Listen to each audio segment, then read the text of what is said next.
I'm known as the enchilada guy. Literally every day of my life, I think about enchiladas. Isn't that so bizarre? You know, like at some point of the day, even if I'm on vacation, I think about enchiladas. Gadzooks originated from being a student at Arizona State, and my mom makes these green chili chicken enchiladas, like a casserole style that a lot of people's parents make. And it's like what they tell you in business school. The light bulb went off in my head. I'm like, enchiladas. Eating other enchiladas, you usually expect a certain meal, and it's usually just tortillas, dried chicken or cheese, some green or red sauce on top, and more cheese. And what we decided to do at Gadzooks was we were all about the layering and complexities of the flavors. We're doing the things the right way, right, from scratch, but everything has its own bold, unique flavor, bold, unique texture, color, flavor profile. And what it does is you're just layering these awesome flavors together, and you're creating something really special, and that's what Gadzooks is. My favorite part is when it comes out of, like, once someone gets a bunch of toppings, and it's just like such an Instagrammable dish. They're beautiful with all the vibrant colors of the purples, the greens, the reds, the whites. I mean, they're really pretty dishes. When I like run into some of our customers in Phoenix and they recognize me, they want to just tell you what they get, and I think that's just the coolest thing, what the enchilada, you know, can do. So Angie, how did you find Gadzooks? I loved the name. It was like, Gadzooks, what a cool name. I had to go in. I was excited about going in. And when you go in, it is a simple place, but the first thing you see on the wall is anatomy of an enchilada right on the wall, and it's loaded up. So that's what I wanted when I went in. Oh, of course, you gotta do that, right? You're at Gadzooks.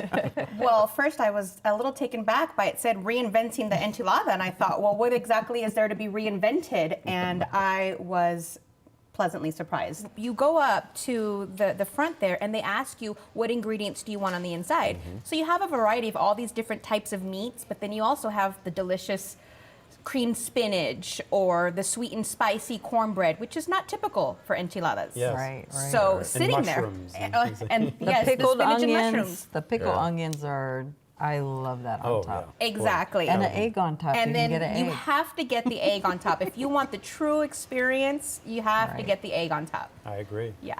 What did you start with? Well, I started with the.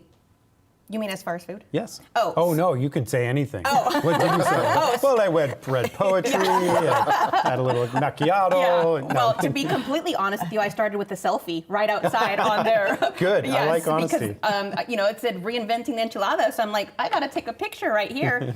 But I started with the sweet and spicy cornbread enchilada, and also the creamed spinach and mushroom enchilada. And I had to have it Christmas style, just because I couldn't choose between the red or the green. Yes. So I said, what the hey, we'll have both. I did the same. Yeah. You did?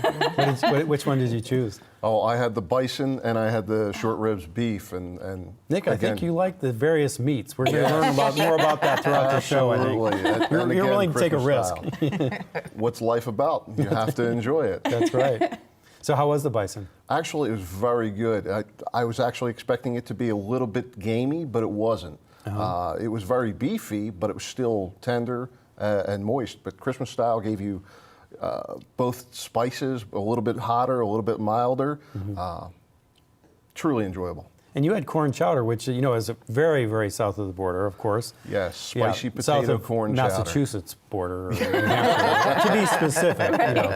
The only thing wrong with that is they serve it very, very hot. The first bite, you need to kind of blow on it and let it sit. But otherwise, very, very creamy. Good. Plus, they cover it with cheese and melt the cheese on there. It was So it's like delectable. clam chowder au gratin. Exactly. It's all over the board. Reinventing the clam chowder, apparently. Yes. Angie, what did you have? Well, I've been there before, but I decided I wanted to try the bison, you know, because that's very unusual on a Mexican menu, an enchilada menu. So I was afraid it was going to be dry, but it was delicious. It was absolutely delicious. So I had a half and half. I had a bison and a pork. Oh, nice. I have to have the pork. Oh, yeah. And the green chili sauce on top is my favorite. But I had the works. I put everything. Good. How would you describe the green chili? Or you're a fan of it, right? I am a fan Okay. of green chili. It was delicious. It's a little bit spicy, Okay. and I like something hot. So they're known for their cornbread. Did you have cornbread, Nick? Yes, I did, Okay. and it's unusual to look at because you can see the chunks of corn in it, as well as the other individual spices, including jalapeno and things of that nature. But when you taste it, it's actually very moist and tender, and it was extremely flavorful. Did you have anything sweet to top it off? I had the pumpkin cookies. They were a little bit dry, but very flavorful. Also, cinnamony and pumpkin. They were good. Yes. And Angie, I think you had a little I something. had both those cookies. They had two. Oh, They had All right. two cookies, and I was like, well, they're little. I'll have both. So one was a chocolate s'more cookie, and that was really good because it kind of toasted the marshmallow on the top. And then the pumpkin one I enjoyed because they had the maple icing on the top, and it was a perfect sweetness. Yes. Sometimes pumpkin cookies can be a little bland, but theirs was not. It was really good. those are the two flavors that can be year-round for me. Yes, Pumpkin me too. and maple. I'll Me do that too. year-round. So, in just a couple of words, what would you say about Gadzooks? It's the perfect place to go to have a great enchilada with some surprising twists. This is Mexican food on steroids. It's a perfect blend between rustic, authentic flavors with modern cuisine. If you would like to try Gadzooks, you'll find it at 3313 North 7th Street, just south of Osborne Road in Phoenix. Reservations are not accepted, and the average tab for dinner is $10 without drinks.